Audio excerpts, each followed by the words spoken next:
العالمین والصلاة والسلام علی سید الانبیاء والمرسلین اما بعد فاعوذ باللہ من الشیطان الرجیم بسم اللہ الرحمن الرحیم الصلاة والسلام علیک یا سیدی یا رسول اللہ وعلى آلك وأصحابك يا سيدي يا حبيب الله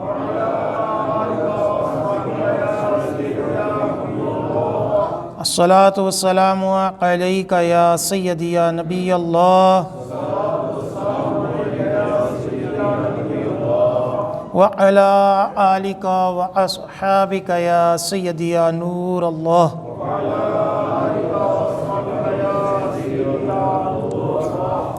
نویت سنت الاعتکاف۔ الحمدللہ عز وجل ہم نماز جمعہ کے لیے حاضر ہوئے ہیں۔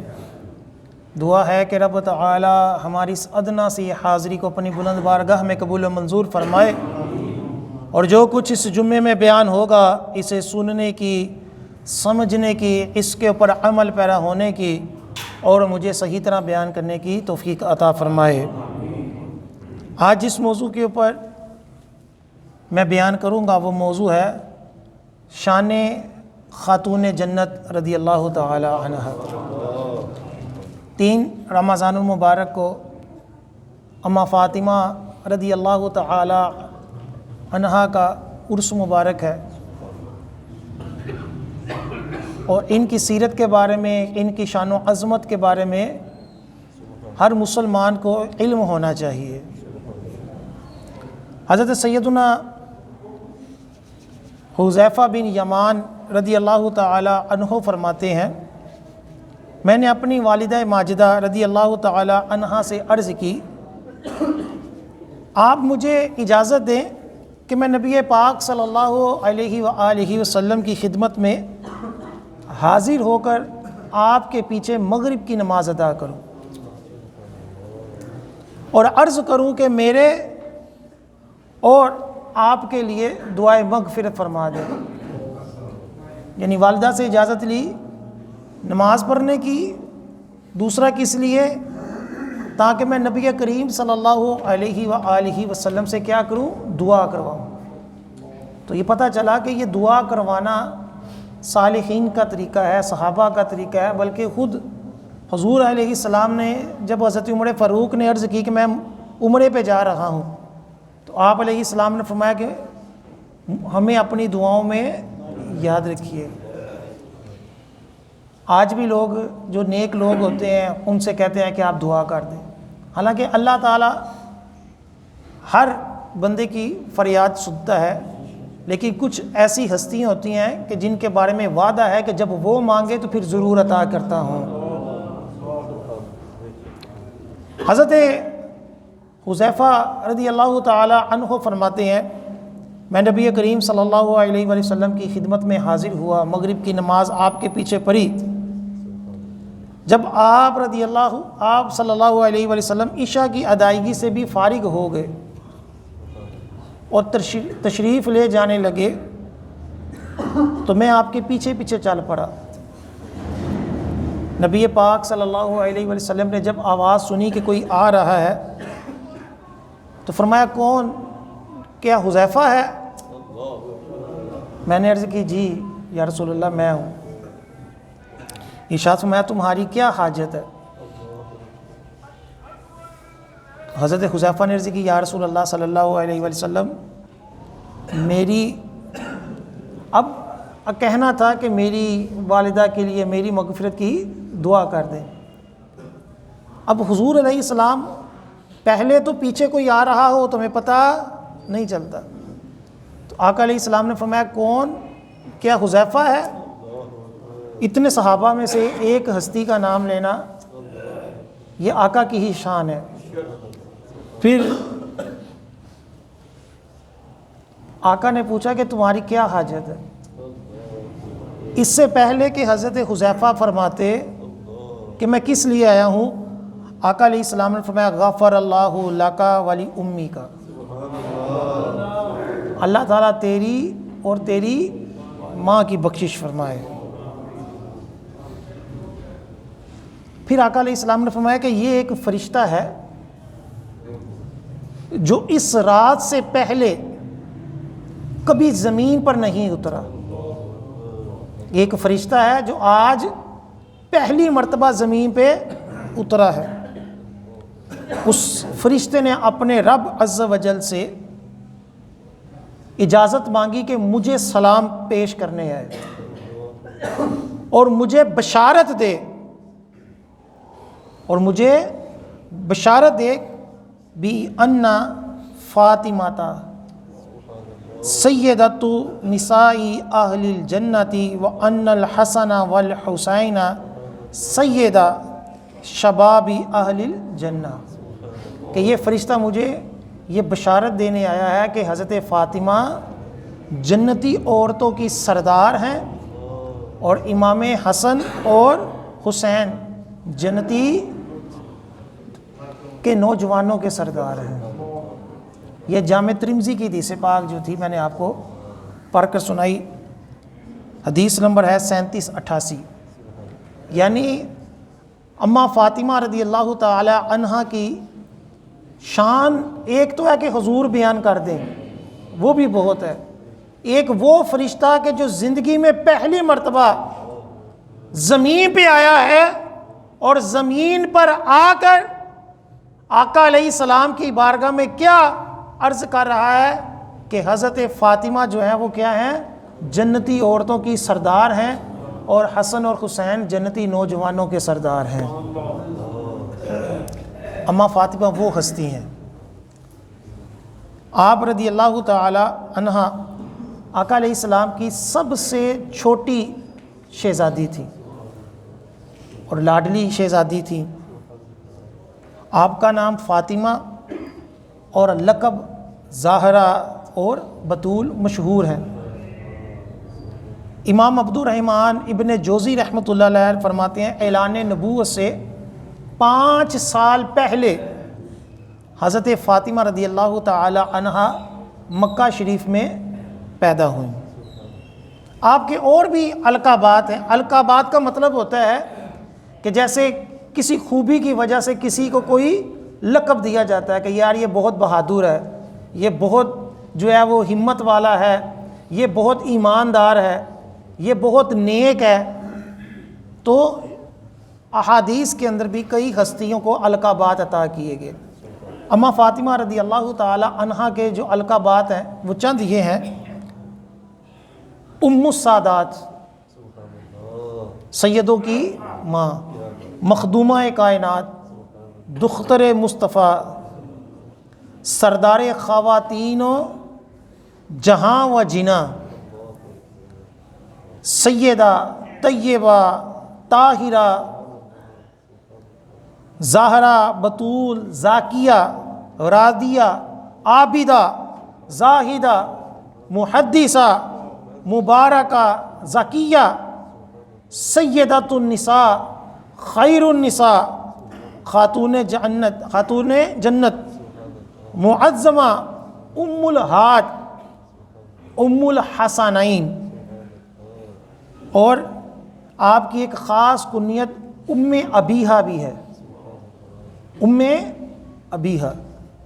تو اگر کسی کے ہاں بچی ہو تو وہ اماں فاطمہ کی اس کنیت کے نام پر اس کی نام ام ابیہا یہ بھی رکھے۔ ہمارے یہاں یہ نام ناپید ہے، حالانکہ کئی نام ایسے صحابیات کے ہیں کہ جو بہت پیارے نام ہیں، بڑے بابرکت نام ہیں، لیکن ہم وہ نام چھوڑ کر عجیب و غریب انگریزوں والے یا جو ڈراموں میں کوئی نام ہٹ ہو جائے تو وہ نام رکھ لیتے ہیں، یا بے معنی سے نام رکھ لیتے ہیں۔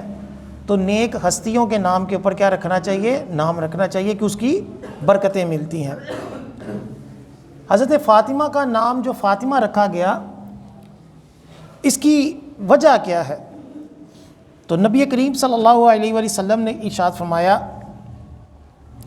میری بیٹی کا نام فاطمہ اس لیے رکھا گیا کیونکہ اللہ تعالیٰ نے اس کو اور اس کے محبین کو دوزخ سے آزاد کیا۔ فاطمہ کا مطلب ہوتا ہے آگ سے بچانے والی. فاطمہ کا جو معنی ہے وہ کیا ہے؟ آگ سے بچانے والی. تو اب آقا علیہ السلام فرما رہے ہیں کہ ان کا نام فاطمہ اس لیے ہے. کس لیے ہے؟ ایک تو خود بخشی ہوئی ہستی ہیں، لیکن جو ان سے محبت کرے گا اللہ تعالیٰ اس سے بھی آگ سے آزاد فرما دے گا. الحمدللہ ہم سب اہل سنت کو تمام صحابہ، اہل بیت، ازواج مطہرات اور اماں فاطمہ رضی اللہ تعالی عنہا سے محبت ہے. انشاءاللہ عز و جل اپنا بیڑا پار ہے. حضرت سیدنا عبداللہ بن مسعود رضی اللہ تعالی عنہ فرماتے ہیں رسول اللہ صلی اللہ علیہ وآلہ وسلم نے ارشاد فرمایا ان فاطمہ احسنت فرجہا فحرم اللہ ذریتہا علی النار، کہ اماں فاطمہ رضی اللہ تعالی عنہ نے پاک دامنی اختیار فرمائی. حضرت فاطمہ کی پاک دامنی کی گواہی حضور علیہ السلام دے رہے ہیں کہ اللہ تعالیٰ نے اس پاک دامنی کے بدلے میں اس کی اولاد کو دوزخ سے آزاد فرما دیا. دوزخ کی آگ حضرت فاطمہ کی اولاد کے اوپر کیا ہو گئی؟ حرام ہو گئی. آج کئی سیدزادوں کو ٹیسٹ کرتے ہیں جی اگر تمہیں آگ نہ چھوئے گی تو تم صحیح سید ہو، ورنہ صحیح سید نہیں. حالانکہ یہ حدیث پاک کا یہ مطلب نہیں کہ دنیا کی آگ اثر نہیں کرے گی.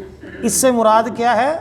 آخرت کی آگ، کہ جو سیدزادہ ہوگا اور صحیح عقیدے پہ، اسلام پہ فوت ہو، ورنہ جو سیدزادہ ہو کر اگر معاذ اللہ کفر میں چلا جائے تو اس کا نسب جو ہوتا ہے وہ اہل بیت سے کٹ جاتا ہے. کئی سید ایسے اپنے آپ کو بنے ہوئے ہیں کہ جو بڑے غلط عقیدے رکھتے ہیں، تو ان کی بات نہیں ہو رہی. جو صحیح العقیدہ سید ہو، اگرچہ اعمال میں کمی ہو، لیکن سیدہ کی اولاد کے صدقے اللہ تعالیٰ جو ان کی اولاد ہوگی اس کو کیا کرے گا؟ جہنم سے آزاد فرما دے گا. حضرت سیدنا انس رضی اللہ تعالی عنہ فرماتے ہیں میں نے اپنی والدہ سے حضرت فاطمہ رضی اللہ تعالی عنہا کی شان کے بارے میں پوچھا تو میری والدہ نے کہا کانت کل قمری لیلۃ البدر، کہ حضرت فاطمہ رضی اللہ تعالی عنہا 14ویں رات کے چاند کی طرح حسین و جمیل تھیں.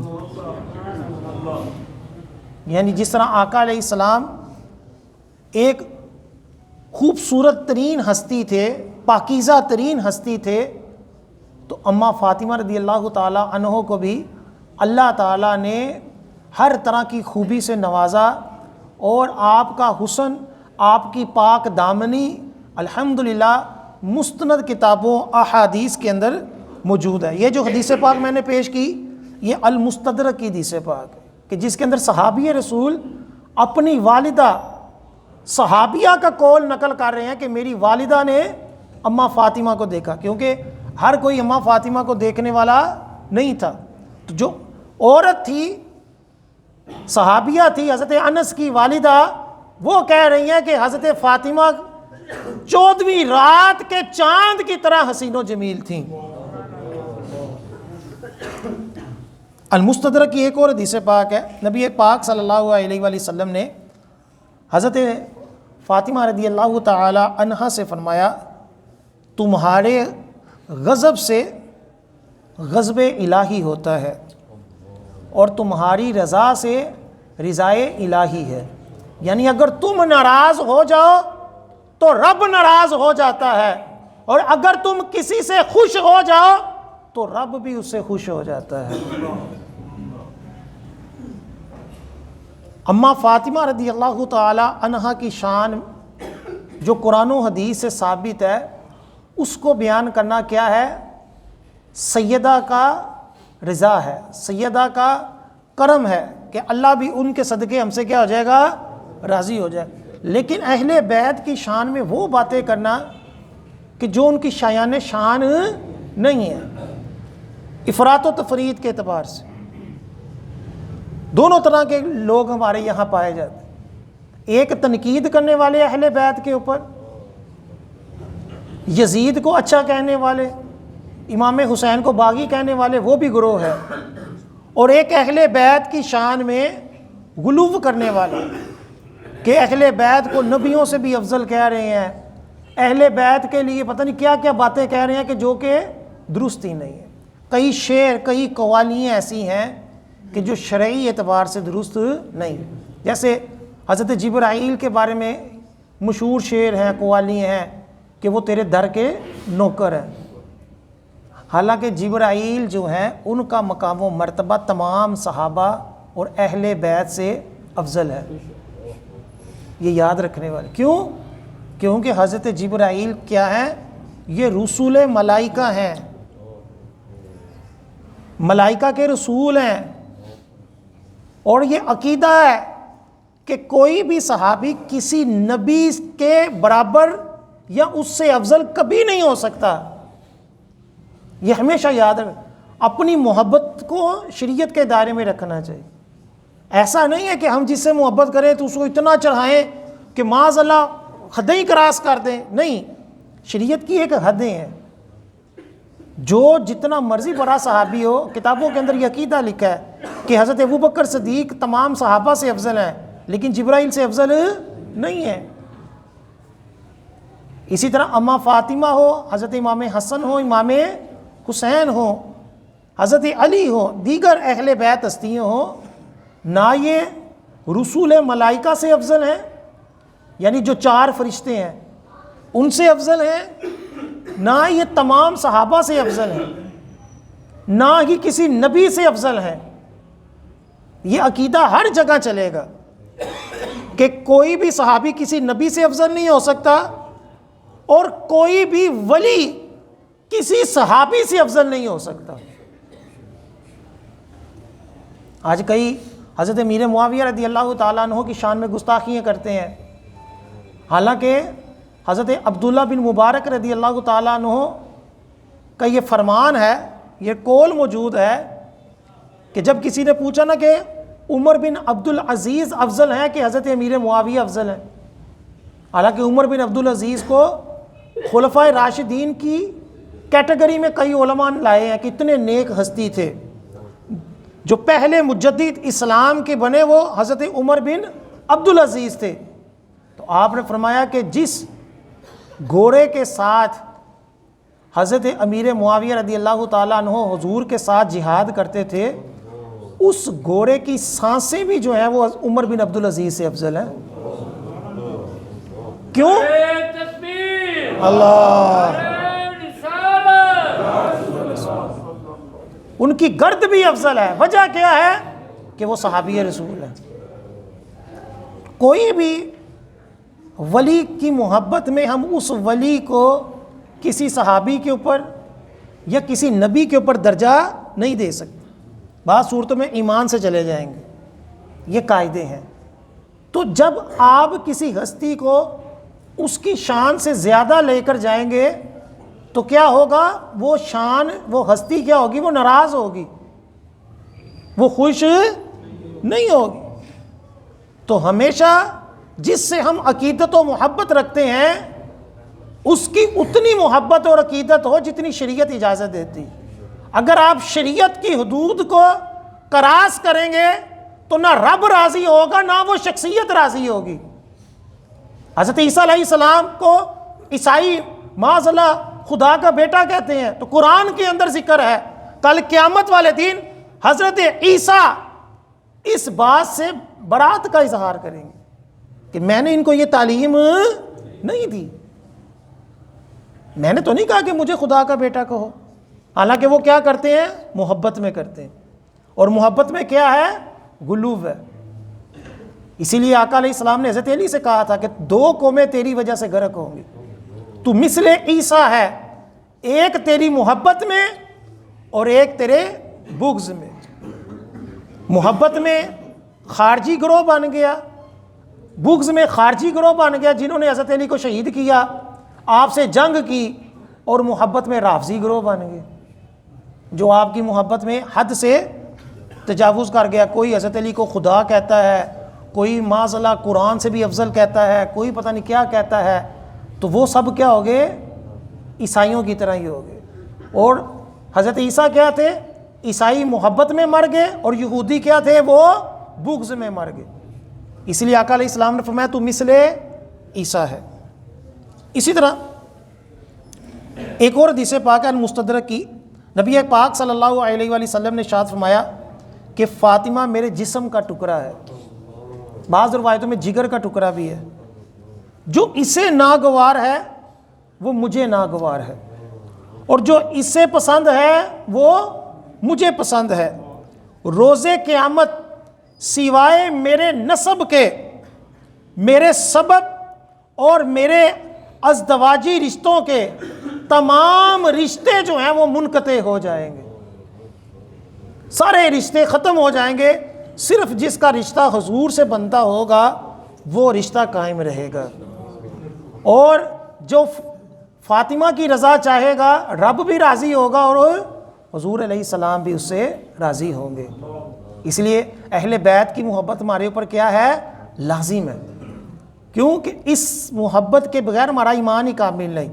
اس محبت کے بغیر ہم چاہیں اللہ اور اس کا رسول ہم سے راضی ہو جائے، یہ ممکن نہیں۔ جتنے مرضی سجدے کرو، جتنی مرضی داڑھیاں رکھ کر قرات کرو، جب دل کے اندر بغض اہل بیت ہے، دل کے اندر یزید کی محبت ہے، ہمارا ایمان کامل نہیں، ہماری عبادات کامل بلکہ قبول نہیں ہے۔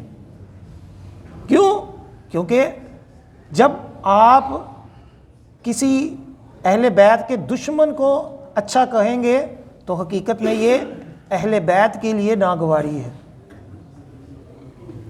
آج کئیوں نے کتابیں لکھی ہیں یزید کے حق میں، یزید کو نیک کہتے ہوئے اور امام حسین کے اوپر طنز کرتے ہوئے، کتابیں موجود ہیں، ایسے ہی نہیں کہہ رہا اپنے پاس سے، یہ ساری باتیں موجود ہیں، لوگوں کے اندر یہ نظریات موجود ہیں۔ اور آقا علیہ السلام نے اس لیے 1400 سال پہلے ہی یہ کلیئر کر دیا کہ کس کی رضا کس کے ساتھ ہے، کہ اہل بیت کی رضا، صحابہ کرام کی عقیدت و محبت، انبیاء کی محبت، یہ سارے کا سارا کیا ہے؟ ایمان کا حصہ ہے۔ اب یہ بھی آ گیا کہ جو کہتے ہیں کہ جی کسی کا کوئی نسبت کام نہیں آئے گی، کوئی نہیں، کچھ نہیں، کوئی نسبت نہیں، یہ ان کے لیے بھی رد ہے کہ یہاں حضور کیا فرما رہے ہیں کہ میری نسبت ختم نہیں ہوگی۔ اس لیے حضرت عمر فاروق رضی اللہ تعالیٰ عنہ نے اس حدیث پاک کے اوپر عمل کرتے ہوئے حضرت علی سے ان کی بیٹی کا رشتہ مانگا۔ کیوں؟ کہ کل قیامت والے دن میرا بھی حضور کے ساتھ رشتے کا ایک تعلق قائم ہو جائے، کہ جس طرح ازواج مطہرات ہیں، حضرت عمر فاروق کی بیٹی حضور کی زوجہ ہیں، اور اس کے ساتھ ساتھ آپ ان کے ساتھ دوسرا رشتہ بھی کر رہے ہیں کہ میرا اہل بیت کے ساتھ بھی ایک رشتہ بن جائے تاکہ قیامت والے دن میرا بھی حضور کے ساتھ رشتہ جڑا رہے۔ تو سب رشتے جو ہیں وہ عام لوگوں کے لیے ہیں، اور ساری نسبتیں بیکار نہیں ہوتی، کہ اگر کسی بندے کی نسبت کسی ولی اللہ کے ساتھ ہے، کسی صحابی کے ساتھ ہے، اہل بیت کے ساتھ ہے، تو وہ نسبت کوئی فضول نہیں بلکہ وہ ہماری بخشش کا ذریعہ بن سکتی ہے۔ اسی طرح نبی پاک صلی اللہ علیہ وآلہ وسلم نے ارشاد فرمایا، مشکوٰۃ شریف کی حدیث پاک ہے کہ جس نے فاطمہ کو پریشان کیا، فاطمہ کی پریشانی میری پریشانی ہے، اور ان کی تکلیف میری تکلیف ہے۔ یہ محبت کی انتہا ہوتی ہے کہ جب بندہ کسی سے محبت کرتا ہے تو پھر اس طرح کی محبت ہو جاتی ہے کہ جب اس کو تکلیف ہو تو اس کو بھی تکلیف ہوتی ہے، جب وہ خوش ہو تو یہ بھی خوش ہوتا ہے۔ یہ آج بھی ہم دنیا کے اندر دیکھتے ہیں کہ جس سے ہماری اولاد خوش ہو جائے تو ہم بھی خوش ہو جاتے ہیں، جس سے ہم محبت کرتے ہیں وہ خوش ہو جائے تو ہم بھی خوش ہو جاتے ہیں، لیکن آقا علیہ السلام کی محبت اپنی بیٹی سے ہم سب کی محبت سے زیادہ تھی۔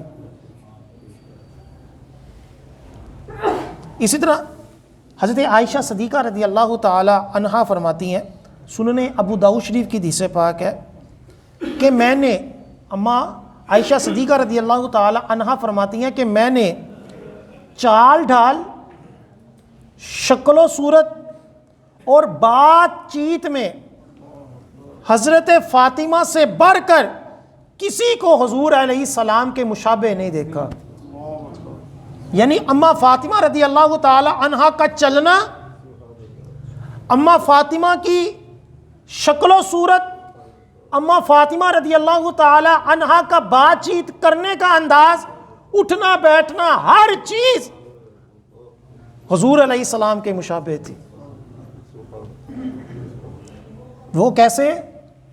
کہ جس طرح حضور اپنی شہزادی سے پیار کرتے تھے، اماں فاطمہ رضی اللہ تعالی عنہا بھی حضور علیہ السلام سے بے حد پیار کرتی تھی۔ اور آپ کی فوتگی کی جو وجہ ایک بیان کی جاتی ہے، آج تو کئی پروپوگنڈا کرتے ہیں جی حضرت فاطمہ کو شہید کیا اور حضرت عمر فاروق کے اوپر الزام لگاتے ہیں معاذ اللہ، حالانکہ جو اصل وجہ ہے اماں فاطمہ کے شہید ہونے کی، دنیا سے پردہ کرنے کی، وہ یہ تھی کہ اماں فاطمہ کو حضور علیہ السلام کے جانے کا اس قدر دکھ تھا کہ اندر ہی اندر آپ جو تھی وہ گلنا شروع ہو گئے، کمزور سے کمزور ہونا شروع ہو گئے، اور ٹھیک 6 ماہ بعد آپ دنیا سے پردہ کر گئے۔ یہ محبت کی انتہا ہے۔ ہم جس سے محبت کرتے ہیں، کئیوں سے زندگی میں محبتیں کی، وہ دنیا سے پردہ کر جاتے ہیں یا دور ہو جاتے ہیں، ہم آہستہ آہستہ ان کو بھول جاتے ہیں۔ لیکن اماں فاطمہ رضی اللہ تعالیٰ عنہ نے حضور سے کس طرح محبت کی، ایک تو ان کی جدائی برداشت نہ ہوئی، دوسرا محبت اس طرح کی کہ اپنا پورے کا پورا حلیہ، اپنا پورے کا پورا زندگی گزارنے کا انداز نبی کریم صلی اللہ علیہ وسلم کے مطابق کر لیا۔ اب محبت تو ہم بھی حضور سے کرتے ہیں، دعوے تو ہم بھی کرتے ہیں عاشق رسول ہونے کے، کیا ہمارا انداز زندگی کا کیا حضور کے مطابق ہے؟ ہماری شکل و صورت، ہمارا لباس، ہمارا اٹھنا بیٹھنا، ہماری بات چیت کیا حضور علیہ السلام کے مطابق ہے؟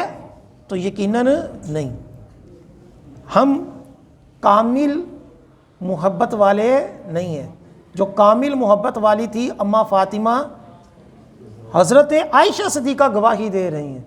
ایک تو ہے کہ بعد کے آنے والے علماء اپنے پاس سے بھی کہہ دیں، یہ سنی سنائی بات ہو، نہیں، ایک ہستی کی گواہی کون دے رہی ہیں؟ اماں عائشہ صدیقہ رضی اللہ تعالی۔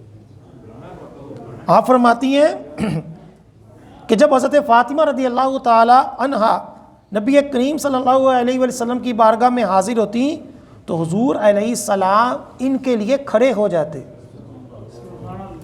آپ رضی اللہ تعالی عنہا کے ہاتھ تھام کر ان ہاتھوں کو بوسہ دیتے حضور علیہ السلام، اور اپنی جگہ پر حضرت فاطمہ کو بٹھاتے، اور جب نبی پاک صلی اللہ علیہ وسلم حضرت فاطمہ کے پاس تشریف لاتے تو اماں فاطمہ رضی اللہ تعالی عنہا آپ کی تعظیم میں کھڑا ہو جاتی اور آپ کے ہاتھ کو تھام کر اس کا بوسہ لیتی اور اپنی جگہ پر حضور علیہ السلام کو بٹھاتی۔ یہ جو حدیث پاک میں نے پیش کی، یہ ابو داؤد شریف کی حدیث پاک، مستند ترین حدیث پاک۔ اس سے کئی چیزیں پتہ چلیں، ایک تو سنت کی پیروی، دوسرا حضور علیہ السلام کی تعظیم۔ اس سے یہ بھی پتہ چلا کہ کسی کی تعظیم میں کھڑا ہونا شرک نہیں ہے۔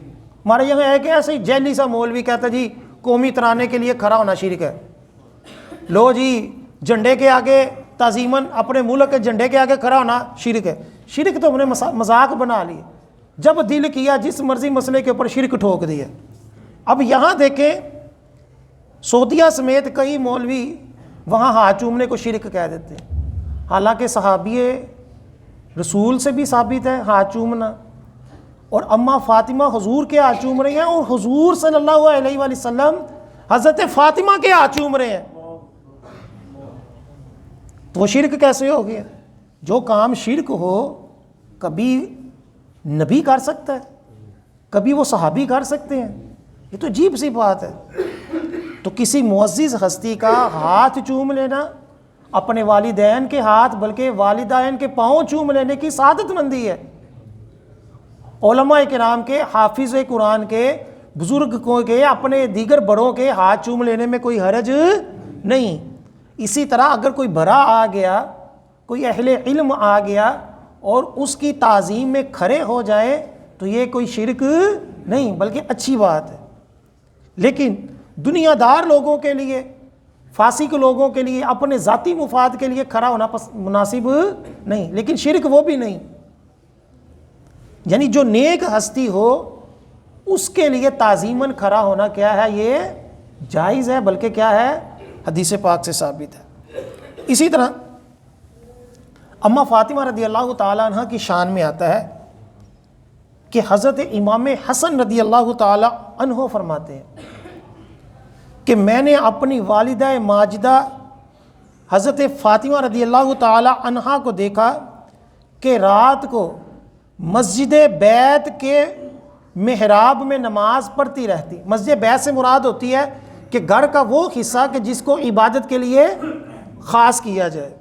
ہر مسلمان کو اپنے گھر میں کوئی حصہ عبادت کے لیے خاص کرنا چاہیے کہ جو صاف ستھرا ہو، خوشبودار ہو، جہاں بندہ صرف کیا کرے، عبادت کرے۔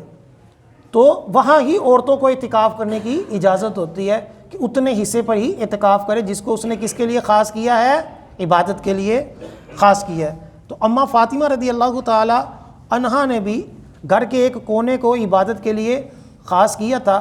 حضرت حسن رضی اللہ تعالی عنہ فرماتے ہیں کہ حضرت فاطمہ رضی اللہ تعالی عنہا اس کے اندر رات کو نماز پڑھتی، ساری رات نماز پڑھتی رہتی یہاں تک کہ فجر کا وقت ہو جاتا۔ پھر فرماتے ہیں میں نے آپ رضی اللہ تعالی عنہا کو مسلمان مردوں اور عورتوں کے لیے بہت زیادہ دعائیں کرتے سنا۔ آپ رضی اللہ تعالی عنہا اپنی ذات کے لیے کوئی دعا نہ کرتی۔ میں نے عرض کی پیاری امی جان کیا وجہ ہے کہ آپ اپنے لیے کوئی دعا نہیں کرتی؟ فرمایا پہلے پڑوس پھر گھر، پہلے دوسرے پھر اپنے۔ یعنی مسلمان مردوں، مسلمان عورتوں کے لیے کیا کرتی تھی؟ دعائیں کرتی تھی۔ کون؟ اماں فاطمہ رضی اللہ تعالی عنہا ساری رات۔ اور یہ بھی حضور کی ادا ہے کہ انہوں نے حضور سے امت کا درد، امت کے لیے دعائیں کرنا، امت کا احساس سیکھا، تو اپنے والد کریم نبی کریم صلی اللہ علیہ وسلم کے نقش قدم پر چلتے ہوئے آپ بھی ساری رات مسلمان مردوں اور مسلمان عورتوں کے لیے کیا کرتی ہیں؟ دعائیں کرتی رہتی۔ یہ عبادت ہے۔ حضرت فاطمہ رضی اللہ تعالی عنہ حالانکہ جنتی ہیں، جنت کی بشارتیں ہیں، جنتی عورتوں کی سردار ہیں، ہم کوئی 11ویں دلوا لیں یا کسی پیر کے مرید ہو جائیں یا حج کر آئیں یا عمرہ کر آئیں یا 2-4 حدیثیں پڑھ لیں یا 2-4 نمازیں پڑھ لیں تو ہم کہتے ہیں اسی بخشے گئے، اسی جنتی ہو گئے۔ پھر ہر ایک کو اپنی برائیاں نہیں بتائیں گے، اپنی عبادتیں، اپنی ریاستیں، اپنے تھوڑے بہت اعمال بتائیں گے، ٹوپی لا کے دسیں گے میں عمرہ کر کے آیا، میں عمرہ کر کے آیا، ٹھیک ہے، اور اپنے آپ کو پتہ نہیں کیا سمجھتے ہیں۔ یہاں دیکھیں جن کو جنتی ہونے کی بشارتیں ہیں ان کی راتیں کیسی تھیں، وہ رات عبادتوں کے اندر کس طرح گزارتے تھے اور پھر دعائیں امت کے لیے کس طرح مانگتے تھے۔ ایک اور روایت میں ہے کہ حضرت حسن رضی اللہ تعالی عنہ نے فرماتے ہیں کہ میں نے بعض مرتبہ حضرت فاطمہ رضی اللہ تعالیٰ عنہ کو شام سے صبح تک عبادت اور اللہ تعالیٰ کے آگے گریہ زاری اور نہایت عاجزی سے التجا اور دعا کرتے دیکھا، مگر میں نے کبھی نہیں یہ دیکھا کہ دعا میں اپنے واسطے کوئی درخواست کی ہو، بلکہ آپ کی تمام دعائیں حضور کی امت کی بخشش اور بھلائی کے لیے ہوتی۔ یعنی پہلی روایت کے اندر ہے کہ رات کو، اور دوسری روایت کے اندر ہے کہ دن کو بھی آپ دعائیں مانگتی، اور آپ کا جو دن ہوتا تھا وہ بھی عبادت کے اندر گزرتا تھا، رات اور دن یہ تو گزر گیا عبادت میں۔ اب آپ کہیں گے چلو گھر کا کام کاج کرتے ہوئے کیا کرتی ہوں گی، تو اس کے بارے میں روایت میں آتا ہے کہ حضرت علی رضی اللہ تعالی عنہ فرماتے ہیں کہ سیدہ رضی اللہ تعالی عنہ کھانا پکانے کی حالت میں بھی قرآن پاک کی تلاوت جاری رکھتی تھی۔ ایک تو ہے عبادت کہ جب نماز کا وقت آ گیا، جب گھر میں کوئی کام نہیں ہے تو اللہ کی عبادت کر رہی ہیں۔ ایک ہے کہ گھر کا کام کر رہی ہیں، کھانا پکا رہی ہیں، اس کے ساتھ ساتھ کیا کر رہی ہیں؟ قرآن پاک کی تلاوت کر رہی ہیں۔ اور یہ کون کہہ رہے ہیں؟ حضرت علی رضی اللہ تعالیٰ فرماتے ہیں کہ جب نماز کے لیے آقا علیہ السلام تشریف لاتے اور راستے میں سیدہ کے گھر کے پاس سے گزرتے اور گھر سے چکی کے چلنے کی آواز سنتے تو نہایت درد و محبت کے ساتھ بارگاہ الہی کے اندر آپ علیہ السلام دعا کرتے، یا ارحم الراحمین، فاطمہ کو ریاضت اور قناعت کے جزائے خیر عطا فرما اور اسے حالت فقر میں ثابت قدم رکھ۔ یعنی جب کھانا پکاتی تو اس وقت کیا کرتی؟ تلاوت کرتی، اور جب چکی چلاتی اور اس چکی کی آواز، آٹا کے لیے پہلے زمانوں میں چکی ہوتی تھی، اور اس چکی کی آواز جب حضور سنتے باہر گزرتے ہوئے تو کیا کرتے؟ یہ نہیں کرتے کہ مولا اس کو بھی دنیا کی دولت دے، بلکہ کیا کرتے؟ مولا ریاضت کی بھی توفیق عطا فرما میری بیٹی کو، اور قناعت جتنا ہے اس کے اندر خوش و خرم رہنے کی، شکوے شکایتیں نہ کوئی کرے بلکہ اسی کے اوپر راضی رہے، اور اسی حالت میں کہ حالت فقر کے اندر قائم اور دائم رہ کر، راضی خوشی رہ کر دنیا سے پردہ کرے۔ ہم کہتے ہیں ہماری اولاد خوشحال ہو، اور اس کے لیے ہم حلال و حرام کی تمیز چھوڑ دیتے ہیں، بس اولاد کی خوشی ہے، بس 2 نمبریاں، 2 نمبر مال، ملاوٹ، جھوٹ، فریب، لوگوں کو لوٹنا، لوگوں کے پیسے کھا گئے، زمینیں کھا گئے، رشتہ داروں کی زمینیں کھا گئے، اولاد کو خوش کرنے کے چکر میں، حالانکہ یہی اولاد قیامت والے دن رب کے حضور کہے گی کہ مولا اس کو گرفت کر، اس نے ہمیں حرام مال کھلایا۔ جس اولاد کے لیے کرتے رہے وہ اولاد کہے گی قیامت والے دن کہ اس نے ہمیں حرام کھلایا۔ اس لیے یہ آقا علیہ السلام کی کتنی پیاری تعلیمات ہیں، اپنی اولاد کو قناعت سکھائیں، اس کو ذہنی مریض نہ بنائیں، امیر رشتہ داروں میں بٹھا کر، امیر رشتہ داروں کی صحبت میں رکھ کر اس کو احساس کمتری میں مبتلا نہ کریں کہ وہ یہ سوچتا رہا کہ اندے کو گڈی ہے ساڈے کو موٹر سائیکل ہے، اندے کو ایڈی لگژری گڈی ساڈے کو چھوٹا جی گڈی، ساڈے کو گھر چھوٹا ہوندے ایڈا بڑا۔ یہ باتیں آپ کی اولاد کے اندر بلکہ ہم سب کے اندر نہیں آنی چاہیے۔ اسی لیے آقا علیہ السلام نے فرمایا کہ اپنے سے کم تر کو دیکھو، اپنے سے اعلیٰ کی طرف نظر نہ کرو، اس کے نصیب اپنے نصیب۔ تو حضور علیہ السلام نے دعا کی کہ میری بیٹی کو قناعت نصیب فرما اور اسی فقر کی حالت میں دنیا سے پردہ کروا۔ حضرت فاطمہ رضی اللہ تعالی عنہا حضور کے وصال کے بعد 6 ماہ بعد 3 رمضان مبارک میں 11 ہجری میں اور تقریباً 28 اور 29 سال کی عمر میں دنیا سے پردہ کر گئے، یعنی بڑی چھوٹی زندگی میں آپ دنیا سے پردہ کر گئیں۔ اور حضرت عباس رضی اللہ تعالیٰ عنہ یا حضرت علی رضی اللہ تعالیٰ عنہ یا حضرت ابو بکر صدیق رضی اللہ تعالیٰ عنہ، ان تینوں میں سے کسی ایک ہستی نے آپ کی نماز جنازہ ادا کی، اور جنت البقیع کے اندر آپ کا مزار مبارک کئی صدیوں تک لوگوں کے لیے جو ہے وہ بنا رہا، بہت عالی شان خوبصورت قسم کا تھا، بہت لوگ آپ کے مزار پہ حاضری دیتے تھے۔ جب سعودی حکومت آئی تو جہاں انہوں نے دیگر صحابہ کرام کے، اہل بیت کے، ازواج مطہرات کے مزار شہید کیے، تو آپ رضی اللہ تعالی عنہ کا بھی مزار جو تھا وہ شہید کر دیا۔ آپ رضی اللہ تعالی عنہ کے جنازے کے والے سے بھی آتا ہے کہ حضرت علی رضی اللہ تعالی عنہ فرماتے ہیں کہ حضرت فاطمہ رضی اللہ تعالی عنہ نے موت کے وقت وصیت فرمائی تھی کہ جب میں دنیا سے رخصت ہو جاؤں تو رات میں دفن کرنا، تاکہ کسی غیر مرد کی نظر میرے جنازے پر بھی نہ پڑے۔ اور آپ کا جو جنازہ تھا اس کو بھی اوپر سے پیک کر دیا گیا تھا. آپ نے پسند کیا تھا کہ جنازے کے اوپر, کفن کے اوپر بھی کسی کی نظر نہ پڑے. اور کل قیامت والے دن جب اماں فاطمہ پل صراط سے گزریں گی تو محشر میں اعلان ہوگا کہ سب اپنی نگاہوں کو جھکا لیں, اور ایک آن میں اماں فاطمہ رضی اللہ تعالیٰ جو ہوں گی وہ پل صراط کراس کر کر جنت میں داخل ہو جائیں گے. یہ ہے ہماری عظیم ہستی حضرت فاطمہ رضی اللہ تعالیٰ عنہا کی شان و عظمت. اور حدیث پاک میں جس طرح فرمایا گیا کہ جو ان سے محبت کرے گا وہ بھی جہنم سے کیا ہو جائے گا, آزاد ہو جائے. اور حضور علیہ السلام نے فرمایا اے علی, جنت میں ہمارا داخلہ یوں ہوگا کہ سب سے آگے میں ہوں گا, پھر پیچھے تم ہوگے, پھر اس کے پیچھے ہماری اولاد ہوگی, اور ہمارے دائیں اور بائیں ہم سے محبت کرنے والے ہوں گے. اہل سنت کا یہی عقیدہ ہے کہ ہم اہل بیت, صحابہ کرام, انبیاء علیہم السلام, اولیاء کرام, سب عظیم ہستیوں کی کیا کرتے ہیں, عزت کرتے ہیں. ہمارے اندر کسی نے بھی ہمیں یہ تعلیم نہیں دی کہ بابے تے شاہی کوئی نہیں, بلکہ ہم کہتے ہیں سارا کچھ وہی ہے.